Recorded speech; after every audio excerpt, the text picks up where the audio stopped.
मुफ्त में शेर सुनाने का मैं नहीं कायल, एक कप चाय पिलाओ तो गजल अर्ज करूं।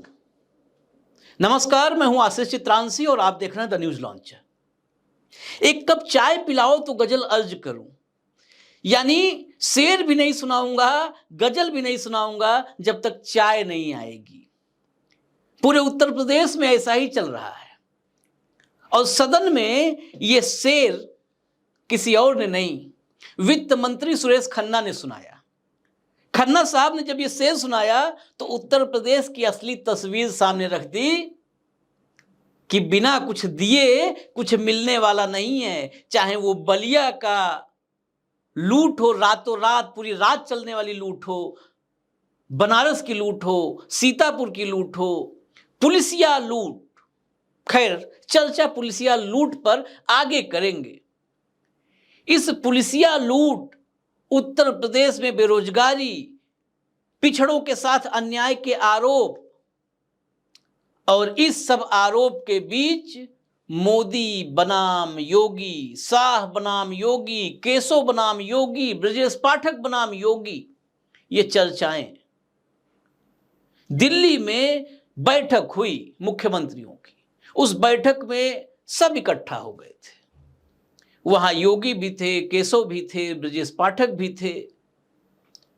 वहां से लखनऊ वापसी सबकी हो गई, सत्र शुरू हो गया।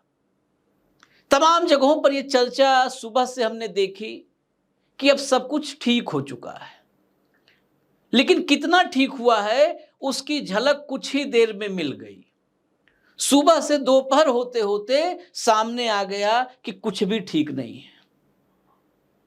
एक कार्यक्रम था, कार्यक्रम छोटा मोटा नहीं था, भाजपा का बड़ा कार्यक्रम था। उस कार्यक्रम में 10 सीटों पर उपचुनाव, इस पर भी चर्चा होनी थी। कार्यकर्ताओं में ऊर्जा भी भरना था और सबसे महत्वपूर्ण यह कार्यक्रम उस वर्ग के लिए था जिस वर्ग के बारे में कहा जा रहा है कि बीजेपी को सबसे बड़ी चोट लोकसभा चुनाव में इसी वर्ग ने पहुंचाई है, ओबीसी, पिछड़ा वर्ग। दरअसल बीजेपी के पिछड़ा वर्ग मोर्चा, ओबीसी मोर्चा की प्रदेश कार्य समिति की बैठक थी। प्रदेश कार्य समिति में पूरे प्रदेश से, पूरे सूबे से पिछड़ा वर्ग मोर्चा जो है उसके पदाधिकारी, कार्यकर्ता सब आए हुए थे। मंच पर केशव प्रसाद मौर्य थे, मंच पर भूपेंद्र चौधरी थे, मंच पर ब्रजेश पाठक थे। सबकी बारी आई, सबने बोला। क्या बोला उस पर चर्चा करेंगे, लेकिन सीधा पहले पॉइंट पर आते हैं। योगी आदित्यनाथ मंच पर नहीं थे, आना योगी आदित्यनाथ को भी था। अब देखिए, योगी आदित्यनाथ की एंट्री होती है, उस एंट्री से 2 मिनट पहले उस मंच को छोड़ देते हैं केशव प्रसाद मौर्य और ब्रजेश पाठक दोनों 2 मिनट पहले, मुश्किल से 2 मिनट पहले, यानी कंपाउंड में, परिसर में, मंच पे पहुंचने से 2 मिनट पहले। अब इस चीज को आप तुलना कीजिए। ऐसा नहीं होता है कि हम लोग जैसे कि मंच पे आए सीधे पहुंच गए, या कहीं पर भी बारात में जाना है, गाड़ी खड़ी की और बारात में पहुंच गए बैंड बाजा के सामने। सीएम का काफिला होता है। सीएम का काफिला जब आता है लाव लश्कर के साथ तो पता चल जाता है, वो काफिला एंटर करता है। उस काफिले की एंट्री के बाद मंच तक आने में 2, 3, 4 मिनट, 5 मिनट लग जाते हैं। यानी इस सम्मेलन में जब योगी आदित्यनाथ यानी मुख्यमंत्री का काफिला एंटर करता है, उस वक्त केशव प्रसाद मौर्य और ब्रजेश पाठक ये दोनों मंच पर होते हैं। काफिला एंटर करने के बाद जब दोनों डिप्टी सीएम को यह लगता है कि अब योगी पहुंच चुके हैं और मंच पर आएंगे, मंच पर आने से पहले दोनों डिप्टी सीएम मंच छोड़ देते हैं। अब कुछ मीडिया रिपोर्ट्स की भी चर्चा जरूरी है। कुछ मीडिया रिपोर्ट्स जो पिछले 48 घंटे में अलग अलग जगहों से, अलग अलग सूत्रों से जो रिपोर्टिंग उन्होंने किया है, उस पर गौर कीजिए। एक रिपोर्ट आई जिसमें कहा गया कि भाजपा ने केशव प्रसाद मौर्य और ब्रजेश पाठक, इन दोनों के आचरण को अनुशासनहीनता के दायरे में रखा है और इन दोनों मुख्यमंत्रियों पर कार्रवाई होगी। भूपेंद्र चौधरी जो प्रदेश अध्यक्ष हैं, आज उन्होंने साफ साफ कह दिया कि ऐसे किसी कार्रवाई के बारे में उनको जानकारी नहीं है। हालांकि इससे पहले भूपेंद्र चौधरी ने योगी आदित्यनाथ के हटाए जाने के सवाल पर भी कह दिया था कि ऐसा कुछ नहीं होने वाला है। तो जो ये मीडिया रिपोर्ट थी, दरअसल मीडिया रिपोर्ट्स भी आजकल कई ग्रुप्स में बट चुकी हैं, कई पॉकेट्स में बटी हुई हैं। किसे कहां से वित्त पोषण मिल रहा है, किसे कहां से ऊर्जा मिल रही है, ऊर्जा यानी धन की ऊर्जा। कोई योगी कैंप है, कोई केशव कम कैंप है, कोई दिल्ली वाला कैंप है, गुजरात लॉबी का कैंप है। ये अलग अलग कैंप अपने अपने आकाओं को खुश करने वाली खबरें या उन जो है खेमों की तरफ से प्लांट की जाने वाली खबरों को आगे बढ़ाते हैं। तो ये खबर जो आई कि उन दोनों पर कार्रवाई की जाएगी। क्यों कार्रवाई की जाएगी? जब प्रयागराज मंडल की बैठक हुई, जो समीक्षा बैठक हर मंडल में जाकर योगी आदित्यनाथ कर रहे हैं, प्रयागराज मंडल में केशव मौर्य को मौजूद रहना था, उस मंडल से हैं, नहीं मौजूद थे। लखनऊ मंडल में जब बैठक हुई तो लखनऊ मंडल में ब्रजेश पाठक को होना चाहिए था, बैठक में गैर हाजिर थे।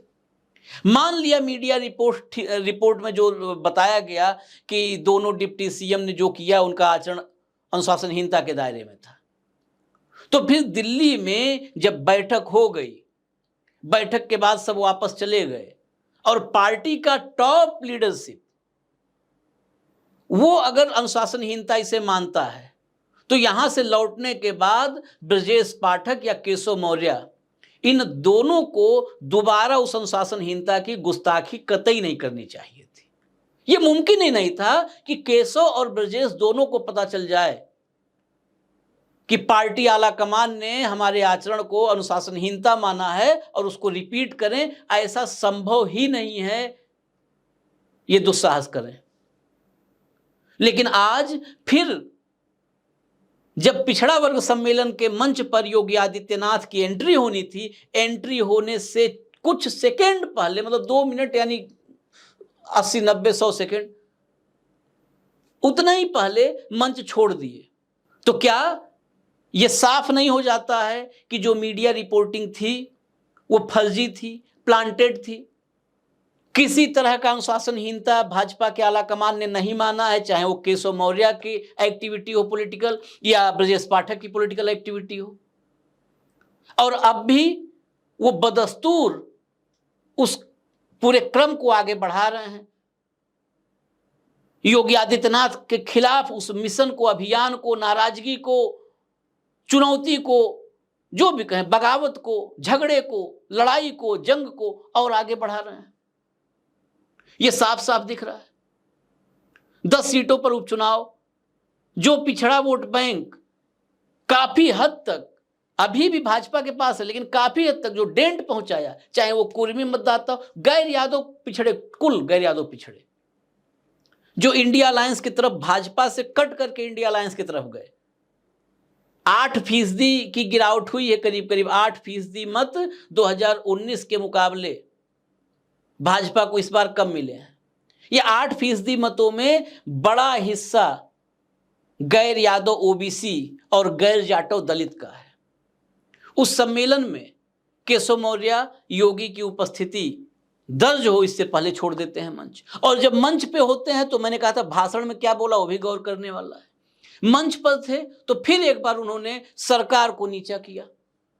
उन्होंने कहा कि सरकार चुनाव नहीं लड़ती, चुनाव संगठन ही यानी पार्टी ही चुनाव लड़ती भी है और पार्टी ही जीतती भी है। यानी अगर पार्टी हारी भी, भाजपा हारी भी है, तो इस हार में अगर संगठन को जिम्मेदार बताया जाता है तो फिर जीत में भी योगी आदित्यनाथ की कोई भूमिका नहीं है। अगर 2022 की जीत थी, अभी देखिए कहां तक निशाना है।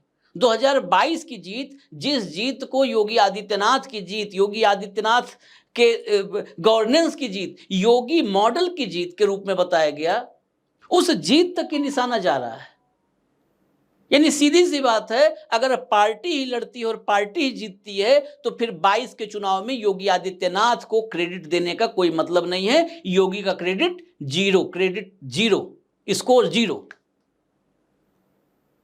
और ये बता करके योगी से पहले रवाना हो जाते हैं, मंच छोड़ देते हैं। अब दूसरा योगी आदित्यनाथ आते हैं, तो योगी आदित्यनाथ आते हैं तो अपना 7 साल में कुछ गिनाने के लिए है नहीं महाराज के पास, तो बताते हैं कि कांवड़ यात्रा को रोका जाता था, अब हम कांवड़ यात्रा को जो है पुष्प वर्षा के साथ करवा रहे हैं। कांवड़ यात्रा रोजगार जनरेट करता है। आप देखिए गजब का रॉकेट साइंस। इस देश का ऊपर वाला ही मालिक है, वाकई ऊपर वाला मालिक है। अच्छे वक्त पर भगवान राम की प्राण प्रतिष्ठा भी कर दी है इन लोगों ने, क्योंकि वही अब इस देश को बचा सकते हैं, इस देश के भविष्य को बचा सकते हैं। जिस योगी मॉडल की बात हो रही है, उस योगी मॉडल की सबसे बड़ी खूबी आप समझ लीजिए। आज योगी आदित्यनाथ ने पिछड़ों के सम्मेलन में कहा कि कांवड़ यात्रा रोकी जाती थी, अब नहीं रुक रही है। कांवड़ यात्रा के जरिए गांव-गांव तक रोजगार जनरेट हो रहा है। भाई इतना बड़ा अगर रोजगार जनरेट करने का काम कांवड़ यात्रा के जरिए आप कर रहे हैं, तो 12 महीने 12 मासी कांवड़ यात्रा कर दीजिए, चलता रहे। न पेपर लीक होगा, न पेपर करवाने का झंझट होगा। लीक तो बात की बात है, पेपर भी करवाने का झंझट नहीं होगा। कोई नहीं, कोई भर्ती बोर्ड नहीं, कुछ नहीं, सारा रोजगार कांवड़ यात्रा के जरिए जनरेट करवा दीजिए। उत्तर प्रदेश में बेरोजगारी खत्म। कांवड़ यात्रा के जरिए रोजगार जनरेट हो रहा है, ये उदाहरण पिछड़ा वर्ग सम्मेलन में रख रहे हैं मुख्यमंत्री प्रदेश के। इससे शर्मनाक कुछ हो ही नहीं सकता है। अद्भुत उदाहरण है। खैर, ये अद्भुत उदाहरण और अद्भुत शासन 7 साल चला है, उसी की देन है ये जो 33 सीट पर आए हैं। इसमें तो कोई दो राय नहीं है। और 33 सीट पर आने में योगी आदित्यनाथ का कितना बड़ा योगदान है, उसकी एक झलक आज विधानसभा में भी दिख गई। चार्टर से जिस राजा भैया को बेंगलुरु बुला करके अमित शाह ने मुलाकात की थी, तब भी बात नहीं बनी थी। विनोद सोनकर और संजीव बालियान मुजफ्फरनगर वाले, ये दोनों जिस राजा भैया के घर जाकर के, भदरी जाकर के मुलाकात कर लिए, तब भी बात नहीं बनी। 2 सीटों पर निपटा दिया राजा भैया ने और देखते रह गई भाजपा, प्रतापगढ़ और कौशाम्बी। आज राजा भैया ने विधानसभा में एंट्री जब की तो योगी आदित्यनाथ के पैर छुए। अब इस पर बहुत ज्यादा विश्लेषण करने की मुझे नहीं लगता है जरूरत होगी। अमित शाह मनाते मनाते थक गए। चार्टर्ड से लेकर के और कॉफी चाय मीटिंग सब कुछ कर लिया, 2 प्रतिनिधि भेज दिए, नहीं मना पाए। 2 सीट निपट गई, 2 तो सीधा सीधा निपट गई, और छोटे मोटे नुकसान जहां जहां हुआ वो अलग बात है। मछली शहर भी गई, मछली शहर में भी थोड़ा बहुत प्रभाव है। और मेरी जानकारी उस वक्त हमने बताया भी था कि राजा भैया के जो पिछड़ा वर्ग के कार्यकर्ता हैं, वो कुछ मछली शहर जाकर के चुनाव प्रचार भी कर रहे थे, भाजपा के खिलाफ प्रचार कर रहे थे।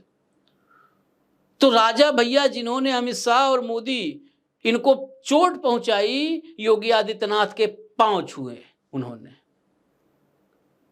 तो सिर्फ 7 साल का शासनकाल ही नहीं है, शासन के साथ योगी आदित्यनाथ का अपना जातीय तंत्र भी ऐसा है जिसने चोट पहुंचाई भाजपा को। खैर, इस चोट में कुल मिलाकर के अगर घायल कोई हो रहा है इस आपसी जूतम पैजार में, आपसी खींचतान में, तो इसमें घायल चोटिल उत्तर प्रदेश हो रहा है। उत्तर प्रदेश में स्वास्थ्य सेवाएं बहाल हैं। उत्तर प्रदेश में, जो मैंने कहा शुरुआत में सुरेश खन्ना का शेर सुनाया था, उत्तर प्रदेश में गजल भी अगर एक अर्ज करनी है तो चाय तो पिलानी ही पड़ेगी, तो ही गजल अर्ज करेंगे।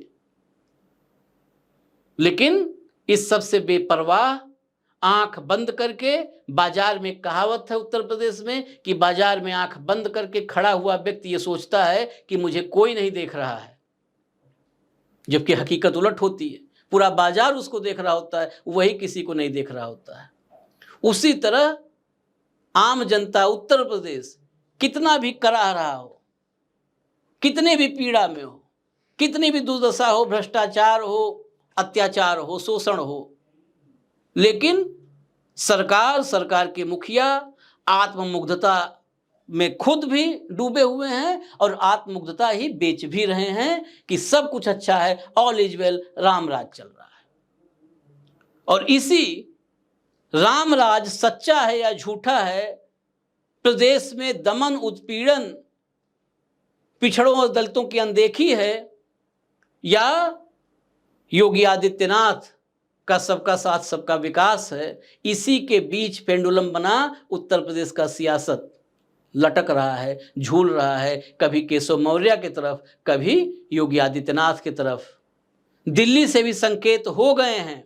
दिल्ली की जो तस्वीरें आई, जिनको हमने अपने दूसरे कार्यक्रम में दिखाया भी था, वो तस्वीरें भी संकेत दे रही हैं कि कुछ भी अपने अपने कहते ना कि वो जर्नलिस्ट विंग भी बना लेना चाहिए नेताओं को और पार्टियों को। तो अपने अपने विंग के पत्रकारों को, अपने अपने खेमे के पत्रकारों को, या अपने अपने पालतू पत्रकारों के जरिए खबरें कोई कुछ भी प्लांट करवाए कि सब कुछ ठीक है, ऑल इज वेल, सब ओके है, सब एक साथ हैं, सर्वे भवन्तु सुखिनः, सर्वे सन्तु निरामया टाइप का मामला है। लेकिन ऐसा है नहीं, अभी भी झगड़ा चल रहा है। उस झगड़े का अंजाम और एक दूसरे से इंतकाम, ये कब पूरा होगा उसका इंतजार 10 सीटों पर उपचुनाव तक आप करिए, उसके बाद सब कुछ सामने आ जाएगा। फिलहाल इजाजत दीजिए, न्यूज़ लॉन्चर देखते रहिए। नमस्कार।